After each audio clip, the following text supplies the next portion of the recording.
అత్యంత అభిమాన నాయకుడు. హైదరాబాద్ సికింద్రాబాద్ ఒక historical city.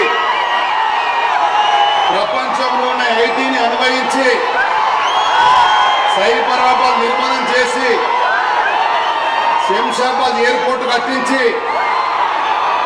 Outer ring road వేయించి మెట్రో రైలు అంకురార్పణ చేసి తెలంగాణ రాష్ట్రం ధనిక రాష్ట్రం అయిందన్న మనందరి హృదయాలలో ఉండేటువంటి ఏకైక నాయకుడు పెద్దలు చంద్రబాబు నాయుడు గారు. ఆంధ్రప్రదేశ్ ముఖ్యమంత్రి ఏ విధంగా అయితే జాతీయ స్థాయిలో ప్రజాకూటమికి ఆంధ్రప్రదేశ్ నాయకులు ప్రసాద్ కోరుతున్నా.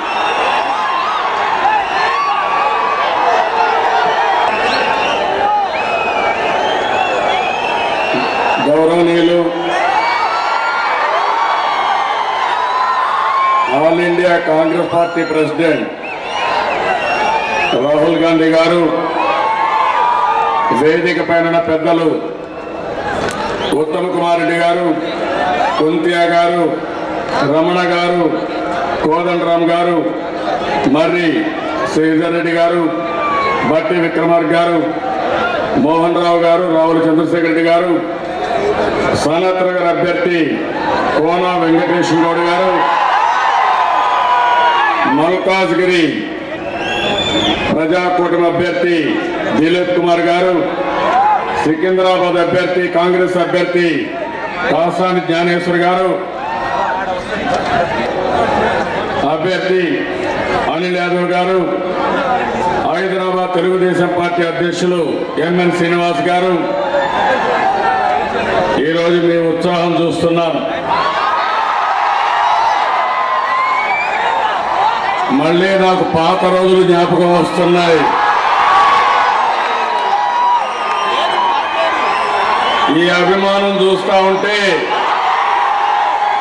రేపు జరిగే ఎన్నికల్లో ప్రజాకూటమి విజయ దుందిపి మోగించాల్సిన అవసరం ఉంది. ఇప్పుడే కోదండరామ్ గారు చెప్పారు, మాకైతే తెల్లింటికలు వచ్చాయి కానీ ఇక్కడ ఉండే వాళ్ళకి ఎవ్వరికి తెల్లింటికలే లేవని. అంతా యువత, చదువుకున్న యువత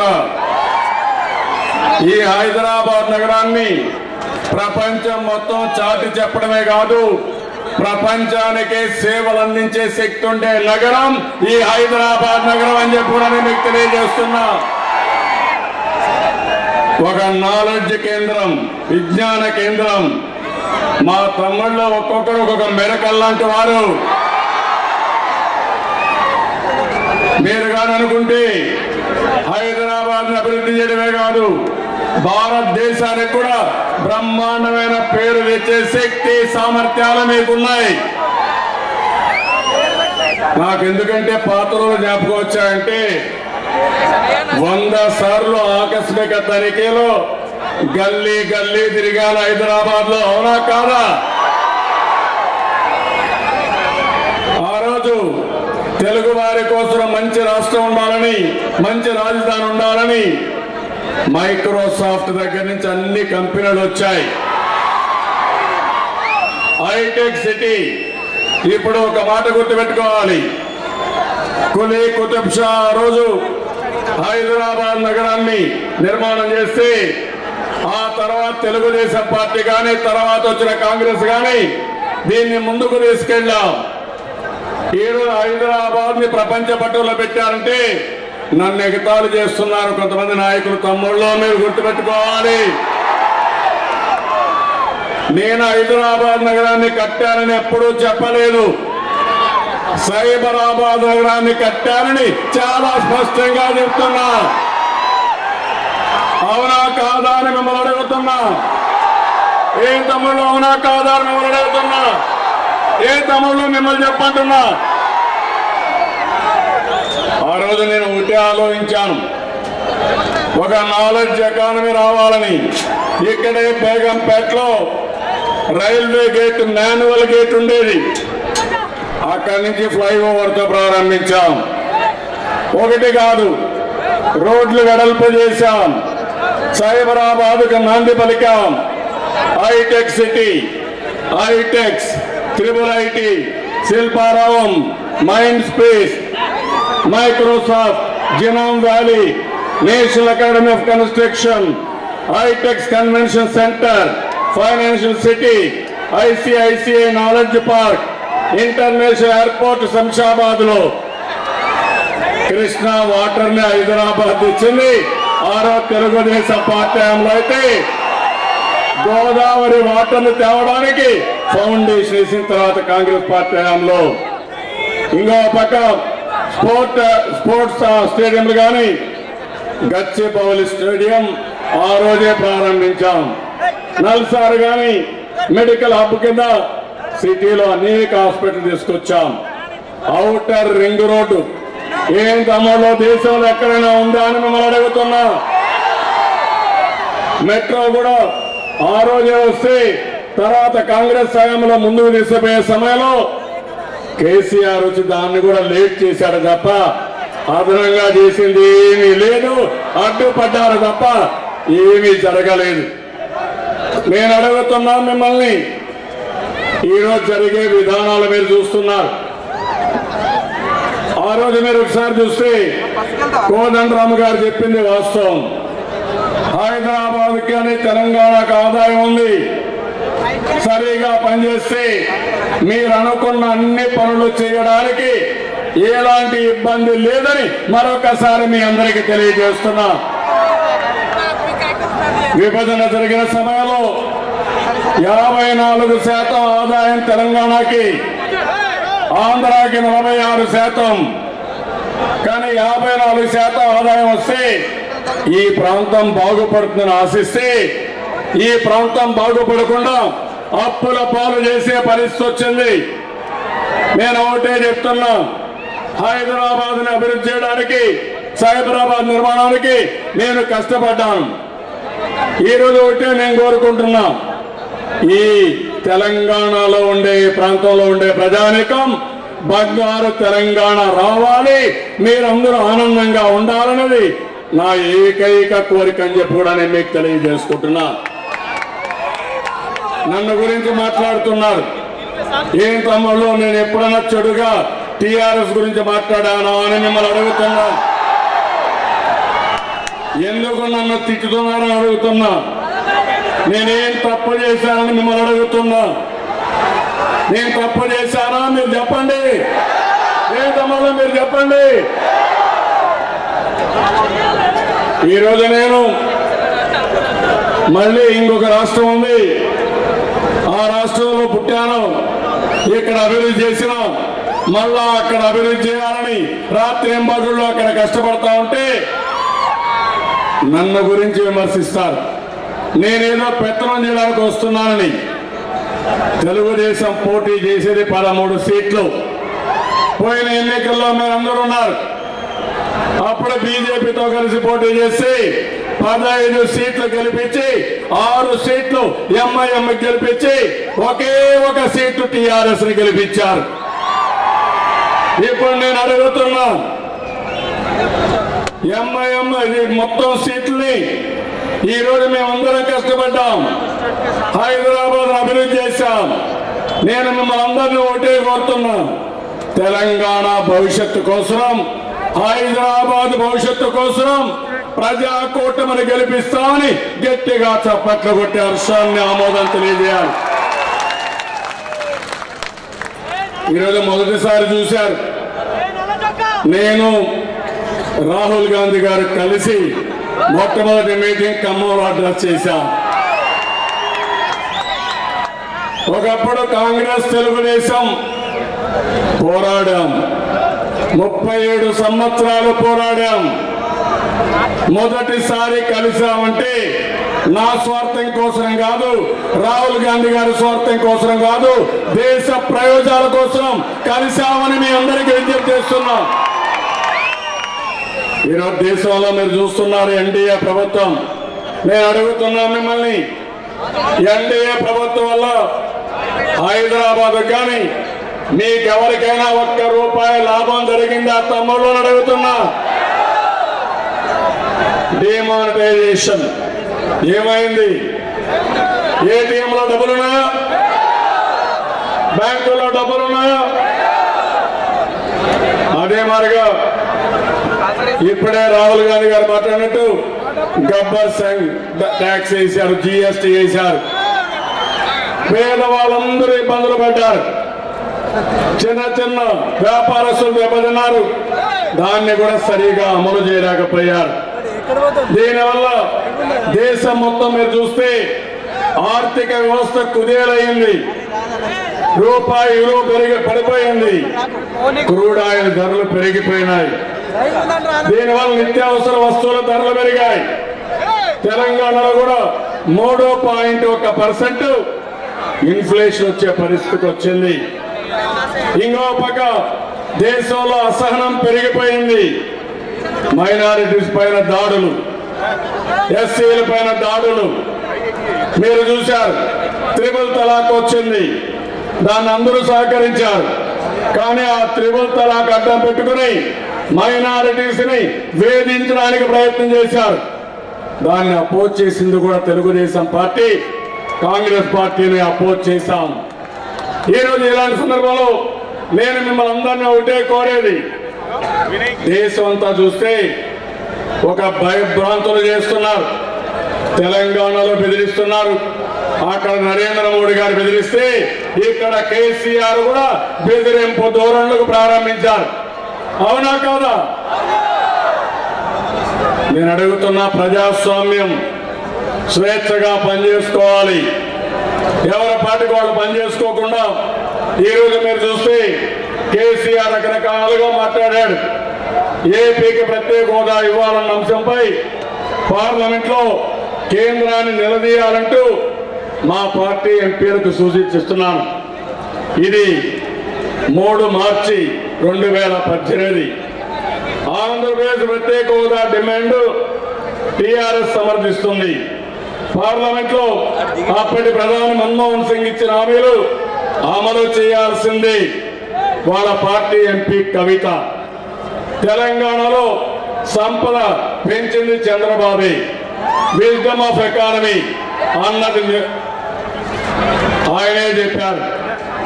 కేటీఆర్ మాట్లాడుతూ అది కేసీఆర్ చెప్పారు. ఐటీ రంగంలో హైదరాబాద్ ని ప్రపంచ గుర్తింపు తెచ్చింది చంద్రబాబే.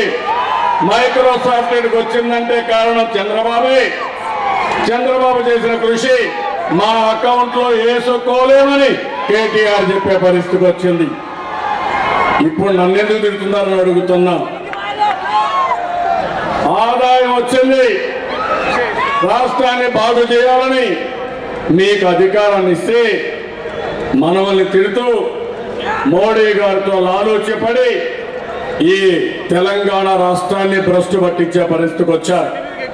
నేను ఒకటే మిమ్మల్ని కోరేది, నేను ఇక్కడికి రాలేను అంటే 12 సీట్లతో కాంగ్రెస్ అభ్యర్థి ఎవరు ముఖ్యమంత్రి అయితే కోదండరామ్ గారి నాయకత్వంలో రేపు రాబోయే రోజుల్లో ఒక బ్రహ్మాండమైన మేనిఫెస్టోని ప్రజలకు అమలు చేసే బాధ్యతలో తెలుగుదేశం పార్టీ ఇక్కడ ఉంటుంది. అంతేగాని లేనిపోని మాటలు చెప్పి ప్రజల్ని రెచ్చగొట్టాలనుకోవడం మంచిది కాదు. తెలంగాణ అభివృద్ధికి తెలుగుదేశం పార్టీ పనిచేసింది. ఈ రోజు ప్రతి ఒక్క ఊర్లో ఎలిమెంటరీ స్కూల్ వచ్చినా, హై స్కూల్ వచ్చినా, జూనియర్ కాలేజీ వచ్చినా, ఇంజనీరింగ్ కాలేజీ వచ్చినా, మెడికల్ కాలేజీ వచ్చినా చేశాం. అదే మరి తర్వాత కాంగ్రెస్ పార్టీ కూడా దానికి అదనంగా ముందుకు తీసుకుపోయారు. 4.5 సంవత్సరాలు హైదరాబాద్ అభివృద్ధి జరిగిందా తమ్ముళ్ళు అని మిమ్మల్ని అడుగుతున్నా. రోడ్లో మట్టేశారా అని మిమ్మల్ని అడుగుతున్నా. కొత్తగా మీకంటూ ఒక ప్రాజెక్ట్ ఇచ్చారని అడుగుతున్నా. దేనికి ఓటేయాలని అడుగుతున్నా. ఇంకో పక్క మోడీ గారి వల్ల దేశం భ్రష్టు పట్టింది. దేశాన్ని కాపాడుకోవాలా లేదా? ఇక్కడుండే యువత ముందుకు వస్తారా లేదా? ముందుకు వస్తామంటే గమనించడం కాదు, మా ఉపన్యాసాలు చేసి ఇంటికి పోవడం కాదు. ప్రతి ఒక్క వ్యక్తి రోడ్డు మీదకి రావాలి. మళ్ళీ అన్ని సీట్లు గెలిపించాలి. ప్రజాకూటమి కూటమి అధికారంలోకి రావాలి, తెలంగాణ బంగారు తెలంగాణ కావాలి. నేను అడుగుతున్నా తమ్ముళ్ళు, ఒకసారి మీరు చూస్తే నేనేదో అడ్డం పడతానంటున్నాడు, దళితుడిని సీఎం చేస్తానని చెప్పాడు. నేను అడ్డం పడ్డానా తమ్ముళ్ళు? ఇంకో పక్క డిఎస్సి నోటిఫికేషన్ ఇచ్చి యువతకు ఉద్యోగాలు ఇస్తే నేను అడ్డం పడ్డానా అని మిమ్మల్ని అడుగుతున్నా. ఇంకో పక్క హుస్సేన్ సాగర్ ని ప్రక్షాళన చేశాం, నెక్లెస్ రోడ్ వేశాం. అది ఇప్పుడు హుస్సేన్ సాగర్ ని ప్రక్షాళన చేస్తే నేను అడ్డుపడ్డానా అని మిమ్మల్ని అడుగుతున్నా. డబుల్ బెడ్రూమ్ ఉంది, ఇప్పుడే కోదండరామ గారు చెప్పారు, మీరు కట్టిస్తే నేను అడ్డుపడ్డానా అని మిమ్మల్ని అడుగుతున్నా. ప్రజాకూటమి చెప్పారు బ్రహ్మాండమైన ఇల్లు కడతామని, అందులో 5 సంవత్సరాలు ఇంత ఆదాయం వస్తే డబుల్ బెడ్రూమ్ ఆశ చూపించి అసలు ఒక బెడ్రూమ్ కూడా కట్టలేదు. నేను అందుకనే మిమ్మల్ని అడుగుతున్నా, మీరు ప్రజాకూటమి ఓటేయండి, 5 లక్షల రూపాయలు ఖర్చు పెట్టి బ్రహ్మాండమైన డబుల్ బెడ్రూమ్ కడతారు. ఇంకో పక్క మహిళలకు మంత్రి పదవి ఇస్తే నేను వద్దన్నా నా తమ్ముళ్ళు, అడ్డుపడ్డా నా తమ్ముళ్ళు. హైదరాబాద్ నగరాన్ని విశ్వనగరం చేస్తా అన్నారు, నేను అడ్డుపడ్డానా అని మిమ్మల్ని అడుగుతున్నా. ఇంకో పక్క కడాన సచివాలయానికి కూడా పోలేదు, దానికి కూడా నేనే అడ్డంటున్నారు. ఇంకో పక్క ముస్లింలకి 12% ఇస్తా ఉన్నారు. నరేంద్ర మోడీతో చాలా దగ్గరగా ఉంటారు. ఆగ మేఘాల పని పైనైంది. ఆగస్టు 23వ తారీఖున అసెంబ్లీ రద్దు గురించి చెప్పారు. ముందు అయితే వాళ్ళ అడ్వైజర్ రాజీవ్ శర్మ ఢిల్లీకి వెళ్ళాడు. 25న 24న అసెంబ్లీ పెట్టుకుని శాసనసభ మీటింగ్ పెట్టుకుని ఆ రోజు ఇండికేట్ చేశారు. అదే మరి 26న 27 ఢిల్లీకి వెళ్ళి హోమ్ మినిస్టర్ ని గడ్కరీని కలిశారు. 28న గవర్నర్ కలిశారు. 30వ తారీఖున ఆఫీసర్స్ ట్రాన్స్ఫర్ చేశారు. సెప్టెంబర్ 2వ తారీఖున ప్రగతి నివేదిక పైన పెద్ద సభ పెట్టారు. సెప్టెంబర్ 6వ తారీఖున అసెంబ్లీ రద్దు చేశారు. 2 గంటల్లోనే రద్దు ఆమోదించారు.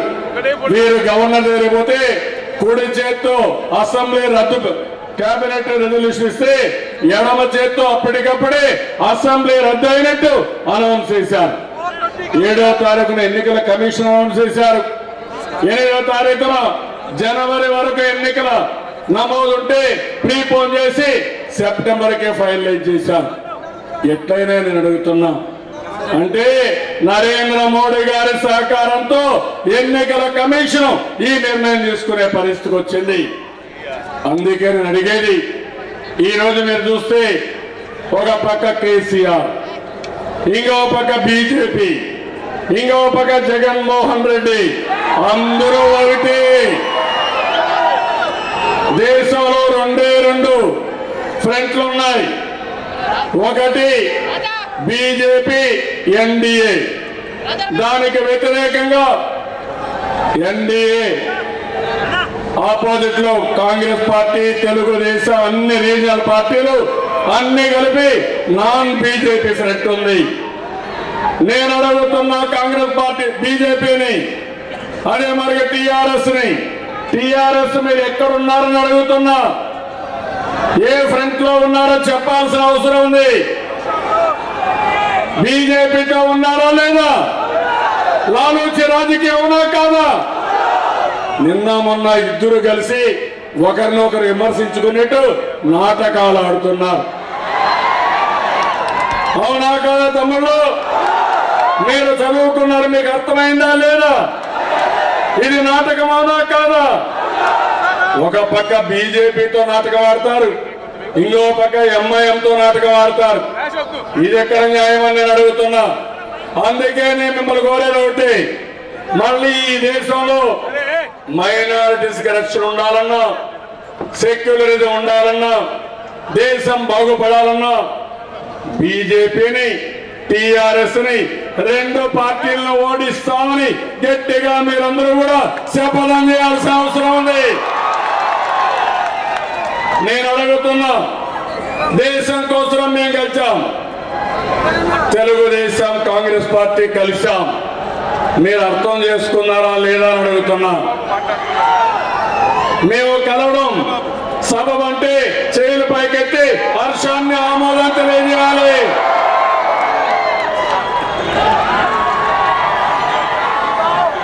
నేను అప్పీల్ చేస్తున్నా, నేను ఆ రోజు కష్టపడ్డా, ఈ రోజు మిమ్మల్ని అందరిని అడుగుతున్నా, ప్రజాకూటమిని గెలిపించండి, తెలంగాణ అభివృద్ధి కోసం ముందుకు రమ్మని కోరుతున్నా. గెలిపిస్తారా అని మిమ్మల్ని అడుగుతున్నా. గట్టిగా చప్పట్లు కొట్టండి, ఇంకా గట్టిగా. వారం రోజులు పనిచేయండి, ప్రతి ఒక్కరూ ఒక సైనికుడిగా పనిచేయండి, రాత్రింబగళ్ళు పనిచేయండి. ఇది మీ భవిష్యత్తు కోసం, తెలంగాణ భవిష్యత్తు కోసం. ఈ ఎన్నికలు చాలా ముఖ్యం, దేశ భవిష్యత్తు కోసం కూడా ముఖ్యం. నేను అందుకని మిమ్మల్ని అందరినీ కోరుతున్నా, ఏదైతే మేమందరం వచ్చామంటే మీ మీద నమ్మకం పెట్టుకొని వచ్చాం. టిఆర్ఎస్ వ్యతిరేక పవనాలు వీస్తున్నాయి. ఖమ్మంలో వెళ్ళాం, పెద్ద మీటింగ్, మిమ్మల్ని చూస్తున్నా, మీ స్పందన చూస్తున్నా. నేను నా లైఫ్ లో ఎప్పుడూ చూడనంత స్పందన ఈ సనత్ నగర్ లో ఈరోజు చూస్తున్నాను. అయితే రేపటి నుంచి ఒత్తిళ్లు పెరుగుతాయి, విపరీతంగా డబ్బులు ఖర్చు పెడతారు. కానీ నేను ఒకటే కోరుతున్నా, హైదరాబాద్ ని తెలంగాణను కాపాడుకుందాం, అందరూ ఉద్యమించండి. ఈవీఎంల పట్ల కూడా అప్రమత్తంగా ఉండండి, ఎలక్ట్రానిక్ ఓటింగ్ మిషన్ పైన కూడా. ఎందుకంటే ఆ రోజు నేనే దీనిపైన మీ అందరూ తెలుసు, తమిళలో టెక్నాలజీ నేను ప్రమోట్ చేశాను, అవునా కాదా మీకు తెలుసు కదా.